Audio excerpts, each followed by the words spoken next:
اور سورۃ النجم میں بھی اس کا ذکر موجود ہے.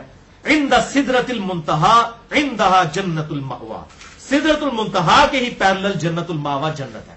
یعنی یہ اینڈ ہے 7ویں آسمان کے اوپر سدرۃ المنتہا، بیری کا ایک درخت. ظاہر ہے یہ سمجھانے کے لیے. اور صحیح بخاری میں الفاظ ہیں 6581 اور 7517 نمبر حدیث میں کہ آپ صلی اللہ علیہ وسلم فرما رہے تھے میں جنت میں چل رہا تھا، ایک نہر دیکھی جس کے دونوں کناروں پر موتیوں کے گنبد تھے. جبریل سے میں نے پوچھا یہ کیا ہے؟ تو کہا گیا یہ حوض کوثر ہے جو اللہ تعالیٰ نے آپ صلی اللہ علیہ وسلم کو عطا فرمایا ہے. اس کی مٹی خوشبو مشک کی مانند تھی، مٹی کی خوشبو. الحمدللہ. اور جامعہ ترمذی میں 3147 نمبر حدیث ہے کہ آپ صلی اللہ علیہ وسلم فرماتے ہیں مجھے شب معراج اللہ نے جنت اور دوزخ اور آخرت کی ہر وہ چیز دکھا دی جس کا وعدہ کیا گیا. یعنی قرآن حکیم میں جو جو عذابات یا نعمتوں کا ذکر ہے نا، جو نہ کسی آنکھ نے دیکھی، نہ کسی کان نے سنی، نہ کسی دل پہ کھٹکا گزرا، وہ ساری چیزیں شب معراج مجھے دکھا دی گئیں. جامعہ ترمذی 3147 انٹرنیشنل نمبر کے مطابق. اور مشکات المصابیح میں ایک حدیث ہے. یہ حدیث تو بیان کیے بغیر واقعہ معراج مکمل نہیں ہے نا. یہ آپ نے مجھے بتانا ہے کس کے بارے میں یہ حدیث ہے. مشکات المصابیح میں انٹرنیشنل نمبر کے مطابق 5149. شرح السنہ اور شعب الایمان امام بہقی کی کتاب کے کانٹیکسٹ میں انہوں نے وہ حدیث لی ہے کہ آپ صلی اللہ علیہ وسلم نے فرمایا کہ میں نے دوزخ میں شب معراج کچھ لوگوں کے ہونٹ دیکھے کہ آگ کی کینچیوں سے کاٹے جا رہے ہیں. بولے اعوذ باللہ تعالی. مجھے بتایا گیا یہ آپ کی امت کے خطباء ہے، تقریریں کرنے والے. یعنی آپ دوسرے معنوں میں جو میں کہتا ہوں علماء کرائم، علماء سو. ایک ہے علماء کرام عزت والے علماء، ایک ہے علماء کرائم، کرائم انگلش والا مجرم علماء. ان کے ہونٹ کاٹے جا رہے ہیں. اور 7 الفاظ بڑے خطرناک ہیں. اور اس میں الفاظ ہیں جبرائیل علیہ السلام نے عرض کی کہ یہ لوگوں کو تو نیکی کا حکم دیتے تھے اور خود عمل نہ کرتے تھے. کتاب اللہ پڑھتے تھے مگر کتاب اللہ پر عمل نہ کرتے تھے. سب سے پہلے مولوی نے پکڑا جانا ہے. یہ دیکھ لیں یہ جو منظر ہے نا، دوزخ کا منظر بھی جو آپ صلی اللہ علیہ وسلم کو دکھایا گیا تو وہاں بھی مولوی نظر آئے ہیں. علماء سو، علماء حقہ کی بات نہیں ہو رہی ہے، علماء حقہ کی بات نہیں ہو رہی ہے، بلکہ پنجابی والے علماء جو اسی کے قافیے پہ ان کی بات ہو رہی ہے. اچھا، سنن ابی داؤد میں ایک حدیث ہے 4878 غیبت والے چیپٹر میں، کتاب الادب چیپٹر کے اندر، کہ معراج میں میرا گزر ایسے لوگوں پر ہوا جن کے تانبے کے ناخن تھے جن سے وہ اپنے چہروں اور سینوں کو نوچ رہے تھے اور چھیل رہے تھے. میں نے پوچھا یہ لوگ کون ہیں؟ تو بتایا گیا یہ دنیا میں گوشت کھاتے تھے لوگوں کے اور ان کی عزت کے درپے رہتے تھے. یعنی تہمت لگانے والے اور غیبت کرنے والے لوگ. عزت کے درپے یہ ہے کہ خام خواہ تہمت لگانا. یعنی لوگ اس کو بڑا چھوٹا برا سمجھتے ہیں. کسی کے اوپر کو فتویٰ لگا دینا وہ سمجھتے ہیں خیر ہے. تو یہ بھی میرا خیال علماء کے بارے میں زیادہ تر ہوگا جن لوگوں نے جھوٹے الزامات جو ہے وہ اہل حق کے اوپر لگائے ہوئے ہیں.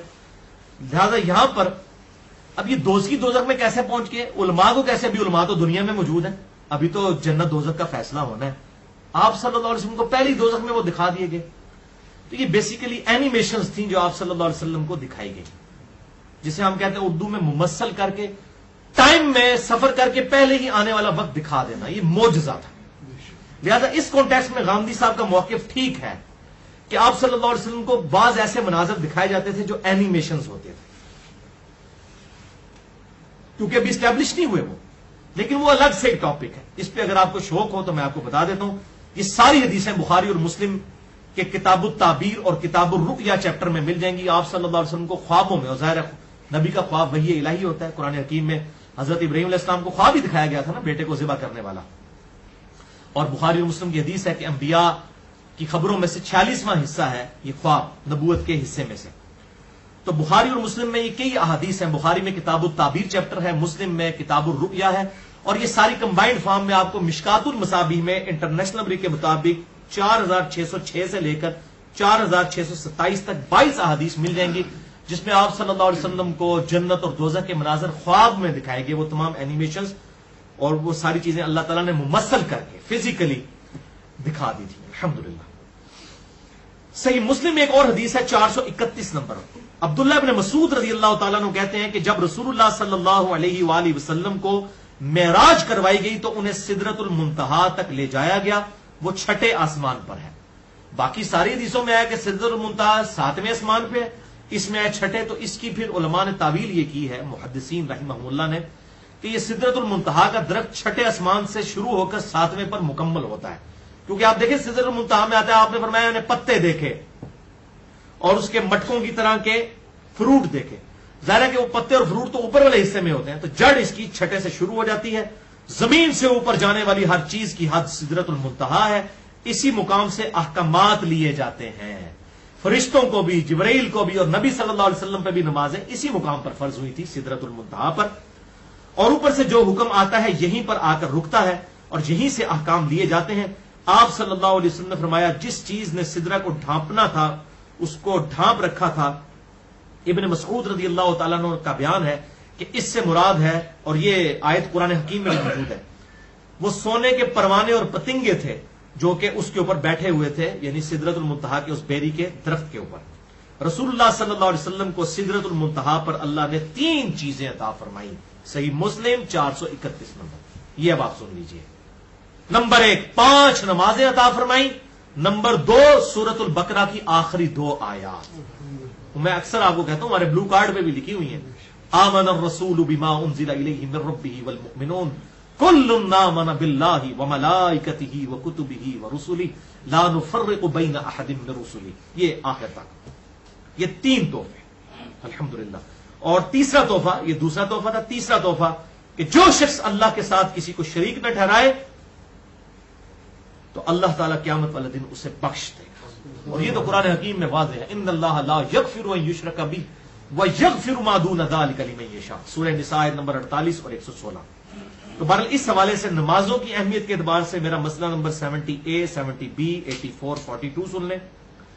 سورۃ البقرہ کی آخری 2 آیات کے حوالے سے ایک حدیث میں ضرور بیان کروں گا. بخاری اور مسلم کی متفق علیہ حدیث ہے، بلو کارڈ پہ بھی ہم نے ڈالی ہے. بخاری میں 4008، مسلم میں 1878.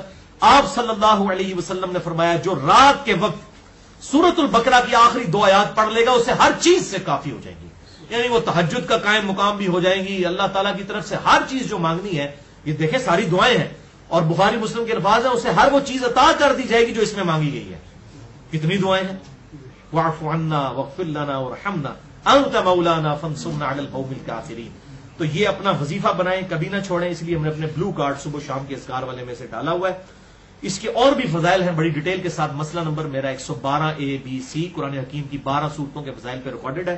اور توحید اور شرک کے اعتبار سے مسئلہ نمبر 3 دعا صرف اللہ ہی سے، اور اسی کی ایکسٹینشن ہے مسئلہ نمبر 43 وسیلہ اور توسل کے صحیح احکام و مسائل.